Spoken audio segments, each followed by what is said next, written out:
Welcome. Is this an amazing day or what? 70th anniversary of the UN and equal marriage in the entire United States. I could not be a happier man standing in front of you right now. Thank you for joining us to celebrate San Francisco's important role in the UN's 70th anniversary and joining us at this important lunch to discuss the UN's Free and Equal campaign. I am Rick Parnell. I am the Chief Operating Officer of the United Nations Foundation, an organization created by Mr. Ted Turner, who I don't think is here, Mr. Ted Turner, to support the UN. The foundation mobilizes the energy and expertise of civil society and the private sector to help the UN tackle the world's most difficult challenges. I'm honored that we could bring together such an esteemed group of people today to discuss an issue near and dear to my heart: support for LGBT rights globally. I'd especially like to acknowledge Secretary General Ban Ki-moon, Leader Nancy Pelosi, Governor Jerry Brown, Mayor Edwin Lee, Congressman Carlos Bruce from Peru, Member of Parliament Annette Trettenbergetsen, forgive me, from Norway, and Charlotte Schultz for being here.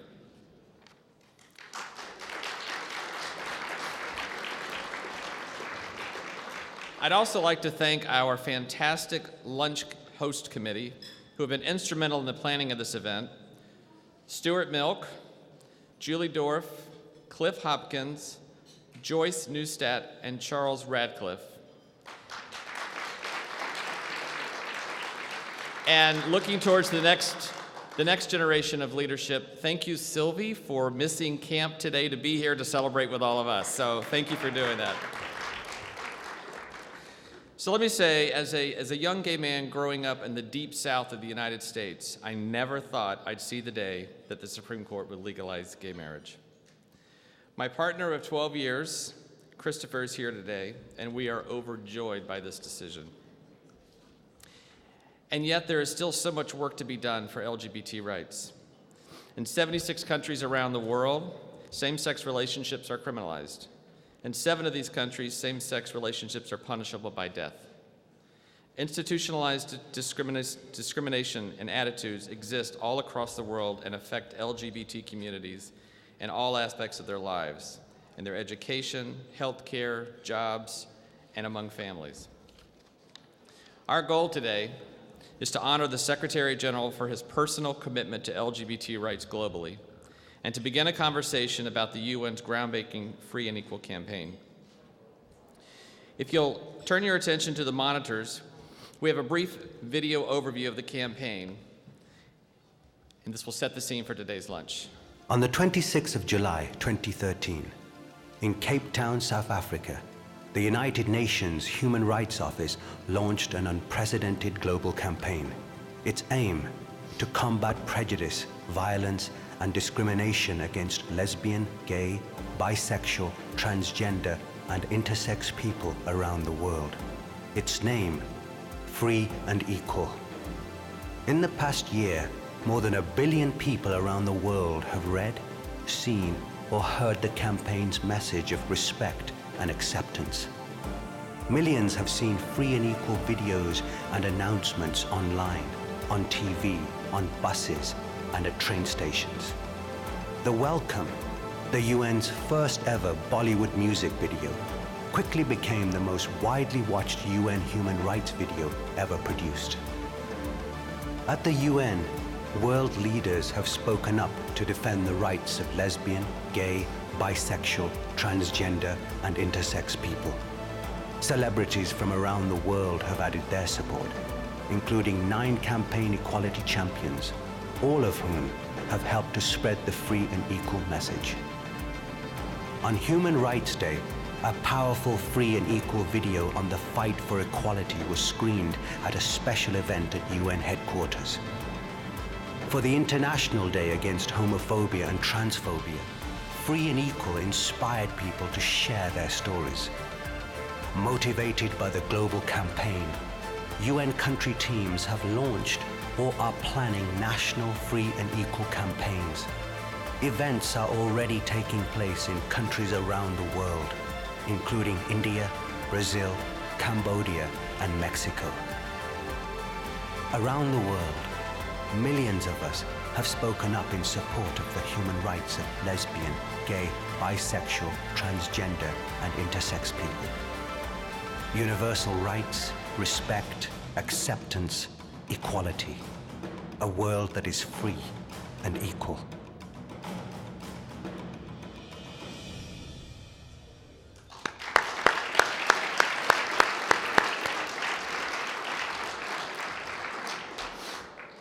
Now I'd like to take this opportunity to introduce someone who needs no introduction in this room, a public official who time and time again has been a leader for the LGBT community in San Francisco, Mayor Edwin Lee.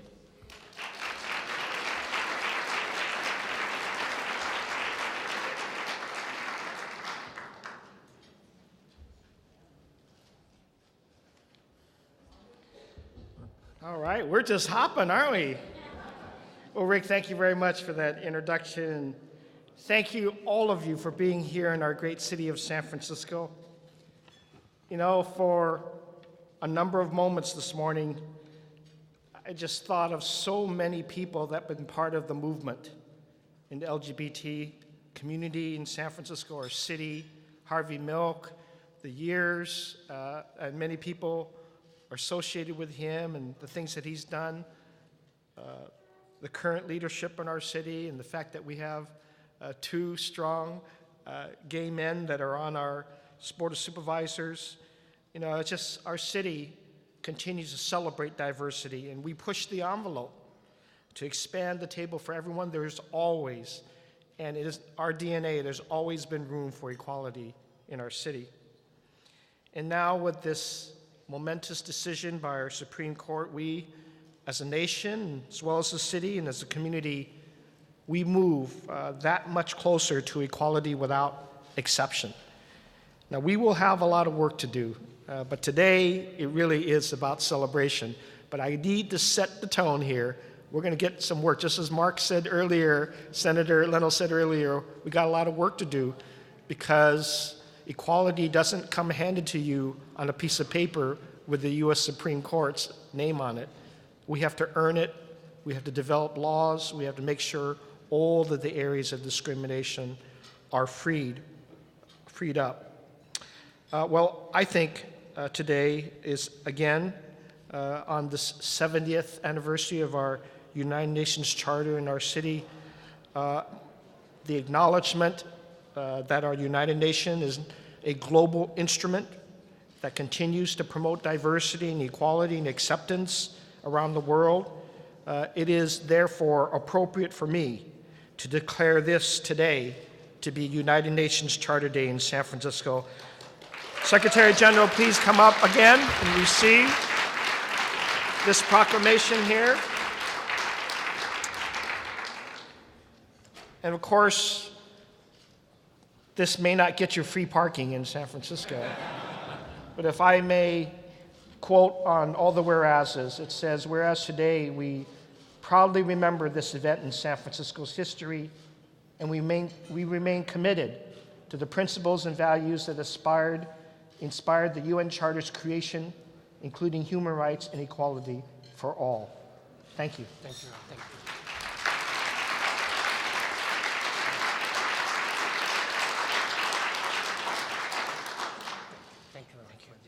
Thank you very much.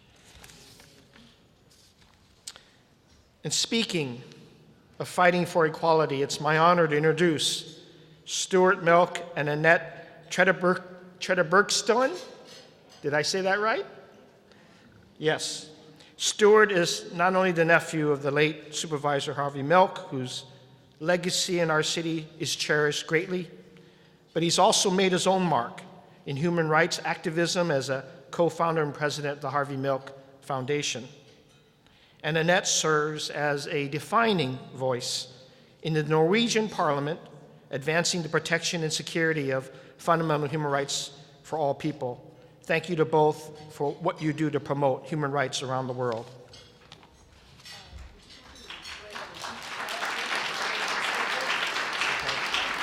And while they're here, everybody please eat, as Charlotte said, quietly, because everybody's on schedule. But Stuart and Annette, please come forward. Thank you.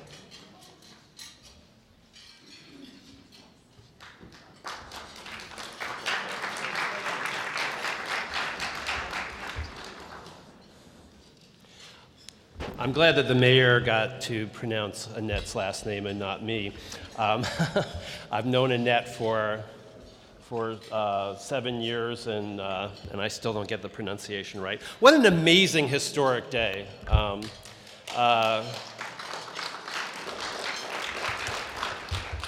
know, a lot of people commented at the earlier ceremony about not being able to have dreamed of a day like today. In fact, I think our governor made a comment about would we even have 5 years ago have dreamed of a day like today. And I would say that most of us haven't. The LA Times asked me would I have dreamed of a day like today, and I said, I don't know if I would have dreamed it to be today. But there was one person who would have. There was one person, and by the way, Ann Cronenberg, who is my uncle's campaign manager and the co-founder of the Milk Foundation, is with us. Please join me in welcoming her. And I know Ann and I both agree, there's one person who would have dreamed of the day. The death threats that my uncle got on a constant basis really formulated his knowledge that he would be killed. He didn't know who, he didn't know when, but he knew those bullets were coming. And the reason that he had the courage to every day go into this building and to go into work and continue fighting was because he dreamed of a day like today. He dreamed of all of you being here celebrating us being free and equal, not just in San Francisco, not just in the United States, but around the globe.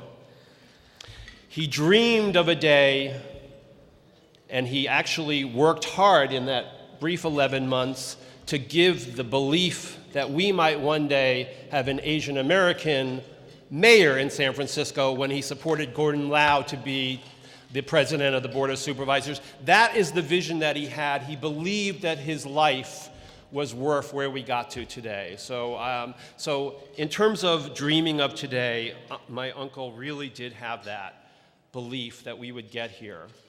And he believed in all of you. My experience with the UN, I just have to point out, really formulated my work globally and then with the foundation. I'm just going to tell you one very brief story, which is, I hope many of you know, but when I was 25, I was working on the women's rights movement in the United States. We never passed the ERA, but I was working on it. And there was a woman, an Aboriginal leader, who did the closing conference on the UN Decade of Women. Her name was Lilla Watson. And she got up into a room very much like this in Nairobi, Kenya, and said, look, if you've come here because you want to help me, if you've come here because you want to help me and women and people of color, go home. We have nothing to do together. And there was as much silence in that room as there is here.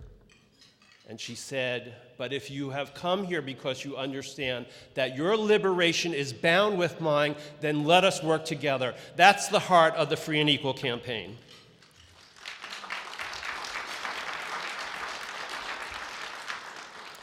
Leader Pelosi talked about the violent death that we had here 37 years ago in City Hall. That bust of my uncle takes away all of my heartbreak when I walk in here, because he looks down at amazing events like this. He was looking down, hearing incredible people like Leader Pelosi, who's been such a strong and vibrant supporter of us for all these years.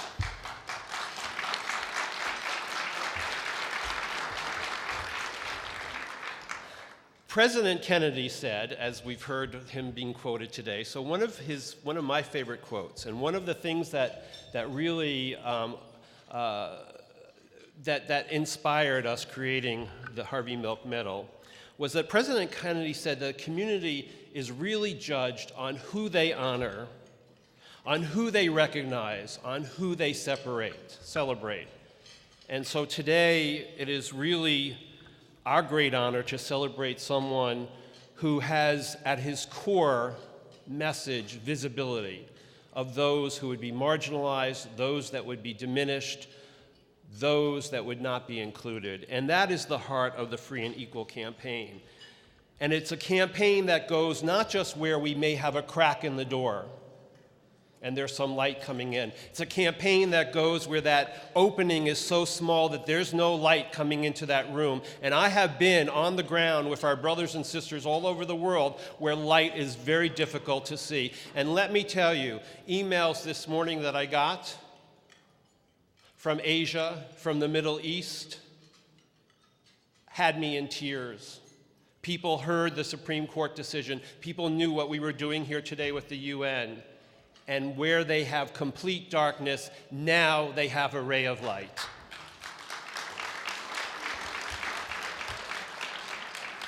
Please welcome Harvey Milk Foundation board member since our inception, and a tremendous leader, not just, by the way, in Europe, but Annette travels the world speaking about equality and justice.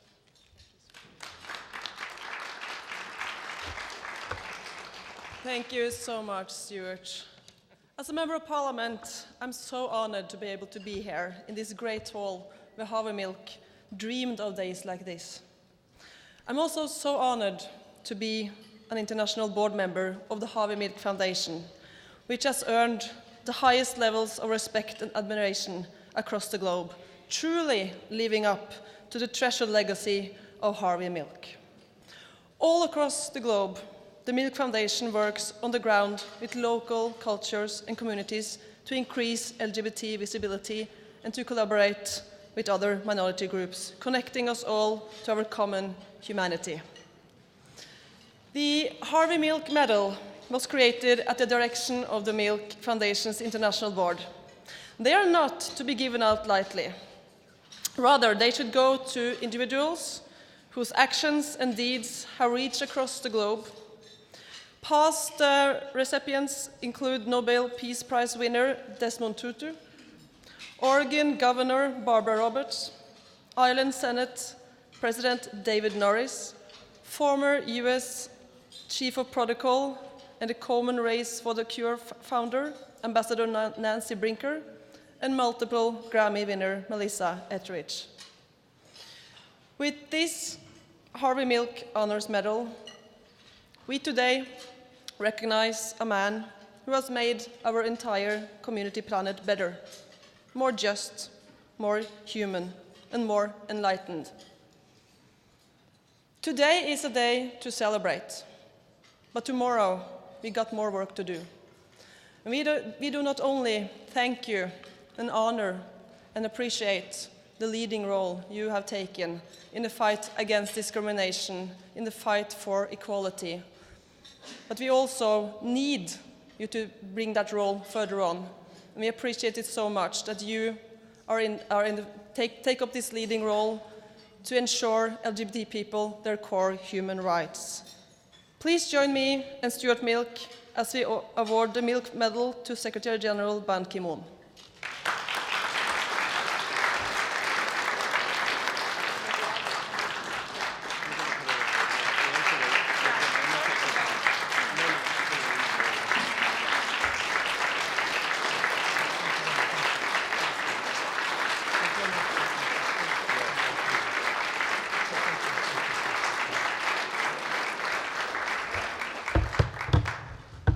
I want to read the plaque, the Harvey Milk Honors Medal, United Nations Secretary General Ban Ki-moon, for providing inspired leadership and advocating for human rights, fully inclusive of the LGBT community, for unwavering commitment to equality for all, and for pioneering work in establishing the UN Free and Equal campaign that promotes vigil, LGBT vitality, visibility, and highlights LGBT inclusion as a core ingredient of civil society and celebrates diversity without qualification. Awarded today in City Hall. Congratulations. Thanks very much. Thank you.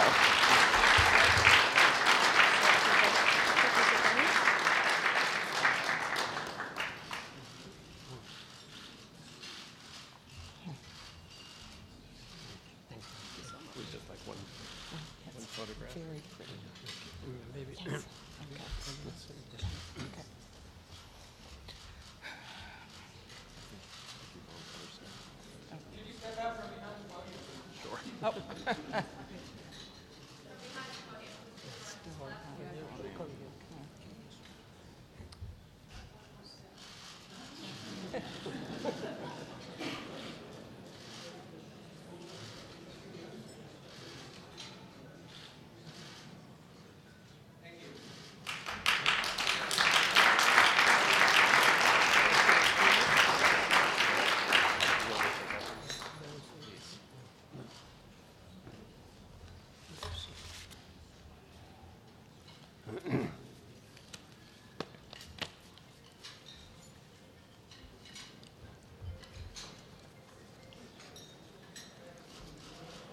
Mr. Stuart Milk and the members of the Harvey Milk Foundation, Honorable Governor Jerry Brown, Honorable Leader Nancy Pelosi, Honorable Mayor Edward Lee, distinguished delegates, and Excellencies, the ambassadors of the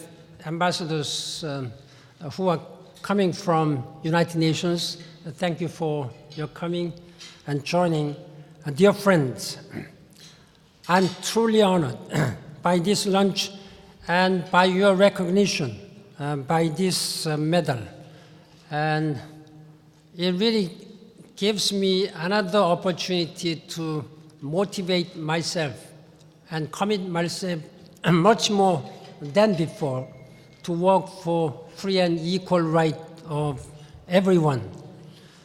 And I'm especially thrilled to be with you on today of all days, a day we celebrate not only the birth of the United Nations, but marriage equality for all Americans.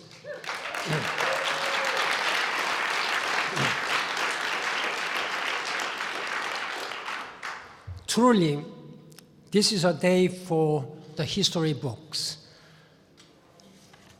When I woke up this morning, knowing that there would be a historic decision by the Supreme Court, I was not sure what kind of a decision it will be. Fortunately, time passed 3 hours ahead of me, so I was immediately able to see the news. Then I had an ABC interview today, this morning, and I thought, what should I say? So this is what I said, and I wanted to say. I didn't say all, but I just wanted to repeat what I said, and I wanted to tell you. I welcome the decision of the Supreme Court of the United States that paves the way for gay and lesbian Americans to have their relationship legally recognized, no matter which part of the country they live in. I have been a strong believer in equality and in the equal worth and dignity of LGBT people. Denying couples legal recognition of their relationship opens the door to widespread discrimination. This ruling will help close that door and marks a great step forward for human rights in the United States. I join the LGBT community and its million of allies in celebrating this historic decision. Thank you.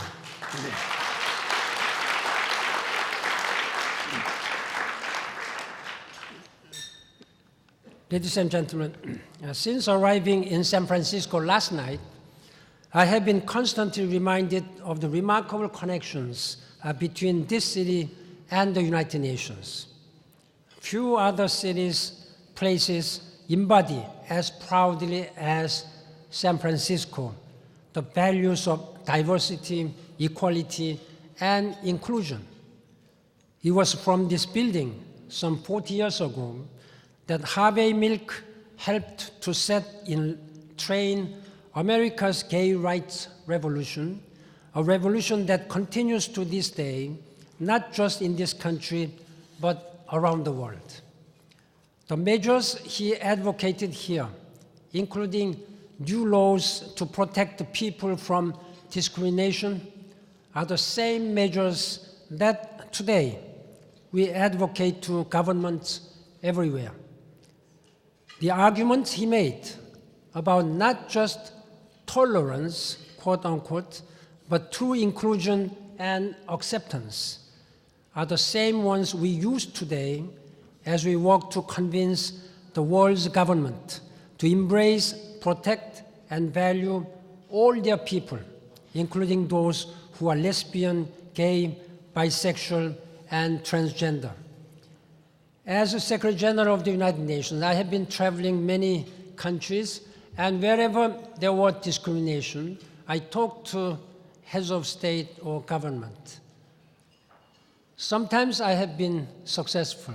One day, for example, I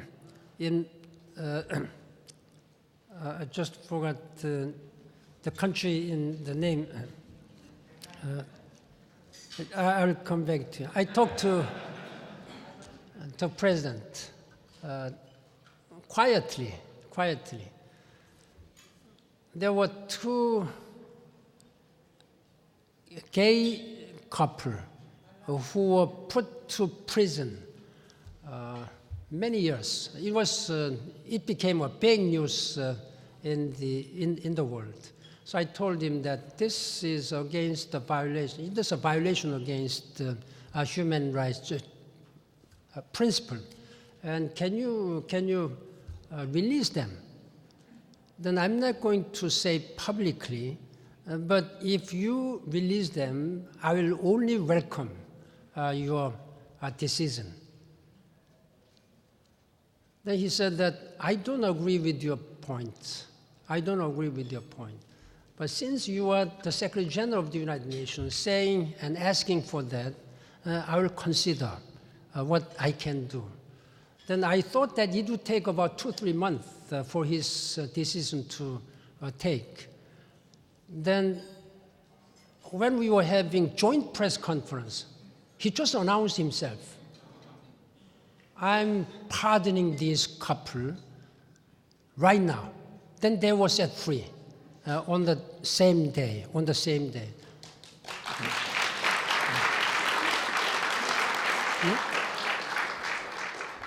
It's Malawi. This president, unfortunately, passed away, and his brother is now doing president. And he made the immediate decision, and he set free. I was successful.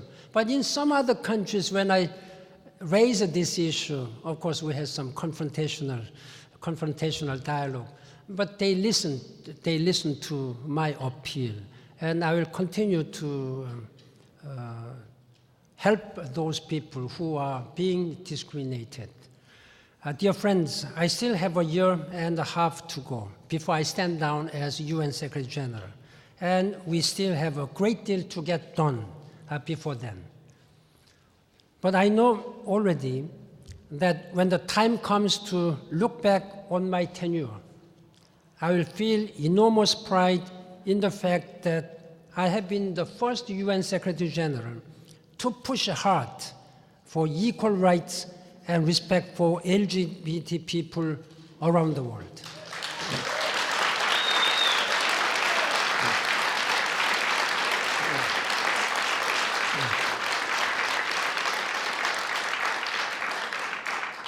For me, as for many people who have come to this cause later in their lives, it has been a journey.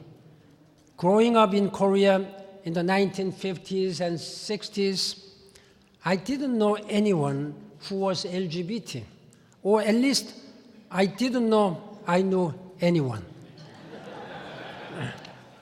Sexual orientation and gender identity were not issues we spoke about. They were taboos at the time. Korea, as you know, is heavily influenced by Confucianism. I eventually learned to speak out when I realized that people's lives are at stake. It is that simple. Millions of people in every corner of the world are forced to live in hiding, in fear of brutal violence, discrimination, even arrest and imprisonment. just because of who they are or whom they love. Today, I stand with them, with a bullied teen rejected by his parents, with a homeless transgender woman denied health care and employment, with a young couple jailed and tortured simply for loving one another, with the activist arrested for daring to stand up for human rights. The abuses and indignity suffered by members of the LGBT community are an outrage, an affront to the values of the United Nations and to the very idea of universal human rights. I consider the struggle to end these abuses to be a great cause on a par with the struggle to end discrimination against women and on the basis of race. I'm proud of our work to repeal discriminatory laws and to open people's hearts and minds to change. In 2013, the UN Human Rights Office launched a unique campaign against homophobia and transphobia, the Free and Equal campaign. When I first became Secretary General, I knew that there were many staff who were living in hiding themselves, who were very afraid of their coming out. Then I invited some of them. Then, of course, when Secretary General invite, they should come. They all came in group, and we wanted to take a photo. Then they said, no photo. We don't want to take photo. They were the first person who refused to take photo with UN Secretary General. There are so many people who want to take picture. Then I asked them, why are you afraid of taking picture? Because they did not want to be exposed and known to other people. So I told them that I will only keep for my record, and I will just give it to you only, personally. So we took picture, and I just kept my promise without letting it exposed and known. Then I declared that I will make the United Nations the best workplace in the world where people living with different sexual orientation will have no obstacles, no discrimination. That was highly praised at the time. And then next year, they came with a calendar, 6-page calendars. Then with their photos in the calendars every month. So they feel very proud. They feel very proud.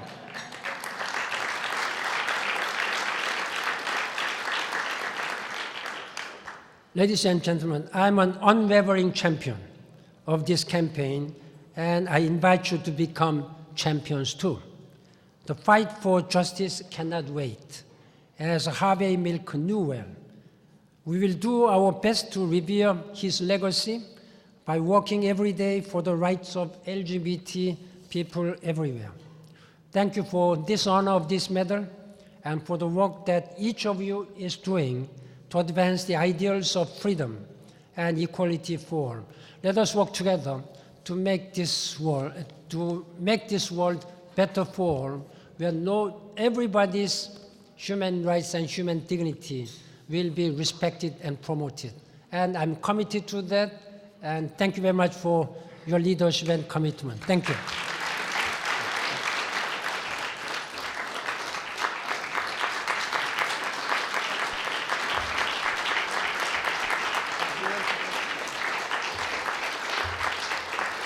So I think that this is a group that would be very happy to take a photo with the Secretary General. So can I ask Leader Pelosi, Mayor Lee, the governor, our co-hosts, Julie and Joyce, Stuart, if you could come up, we're going to do a quick photo before we close this out, Charles, before we close this out with the leader of the campaign, Charles Radcliffe. So come on up, let's do a quick photo. Bear with us. Secretary General, you're in the middle. Take the other side.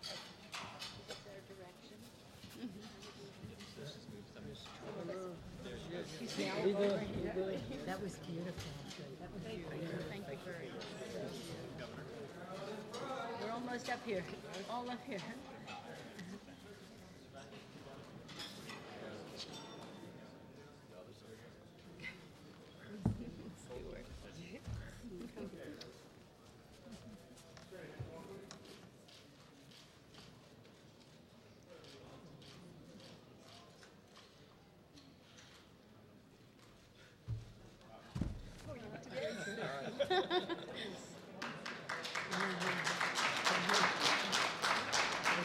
Thank you very much.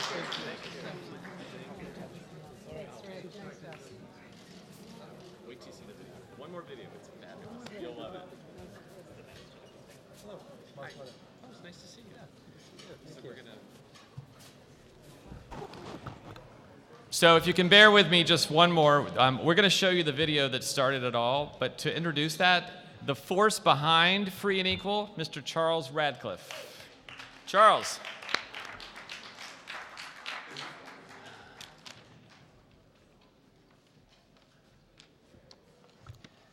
Thank you, Rick, and thank you, everybody, for honoring us with your presence today. Hosts have asked me to say a few words about the UN Free and Equal campaign, and I'm thrilled that I get to do this in this place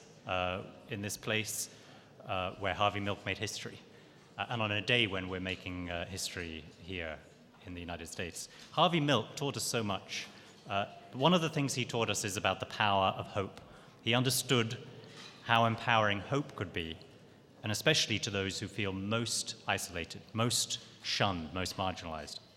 He knew that if you want change, you have to break the silence. You have to get people talking. And in many ways, his vision is the inspiration for the UN's Free and Equal campaign. At a time of enormous change in the lives of millions of lesbian, gay, bisexual, transgender people, Free and Equal aims to spread hope and start conversations right around the world. This is an unprecedented UN campaign, and it would never have taken place and got off the ground if it had not been for the unwavering support and the commitment of our extraordinary Secretary General, Ban Ki-moon. The campaign builds on the UN's ongoing work to persuade countries to change their laws, to stop prosecuting LGBT people and start protecting them. Its premise is simple. Legal change by itself won't bring acceptance and equality if it's not matched by social change, by a change in people's hearts and minds, in their attitudes. And Free and Equal, we believe, can contribute to social change in several ways. First, by challenging negative stereotypes, by showing LGBT people as they really are, as just that, people with hearts, with the same range of hopes and fears, talents, interests, and ambitions as anyone else.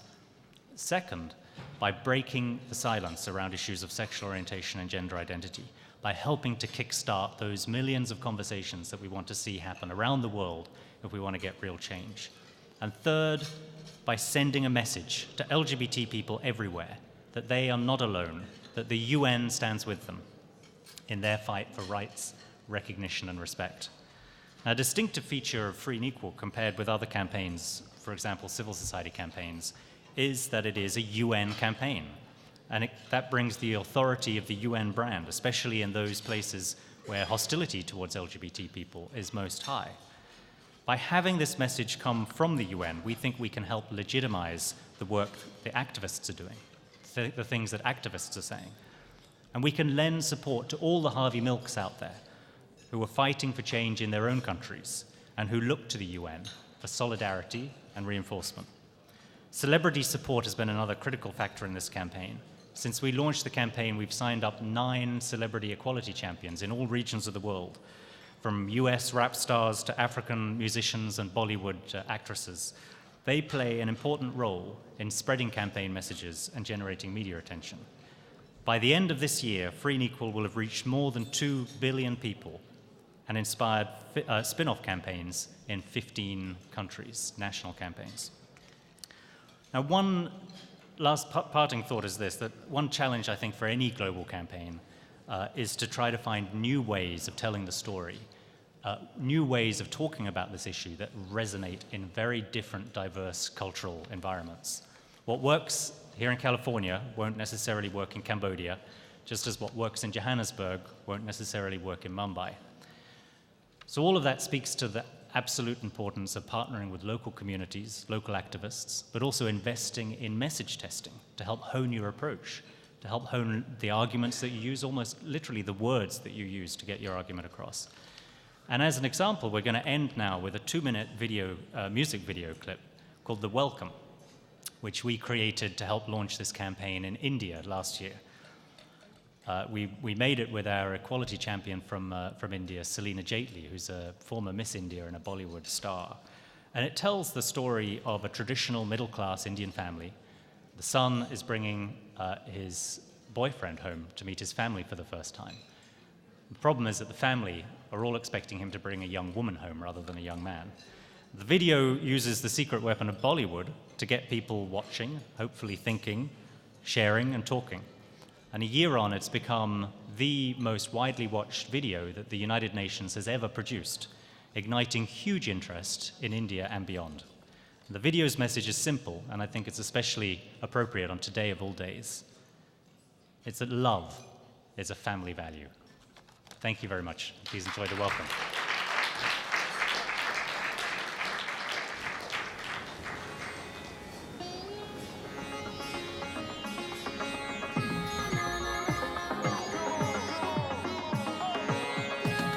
अरे यार आज हमारे भैया आ रहे हैं अपने उनको लेकर हाँ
So we have only one request of everybody in the room. Please use your networks and tweet this, forward this, Facebook this, do everything to this, and join us in Free and Equal. Thank you for coming today.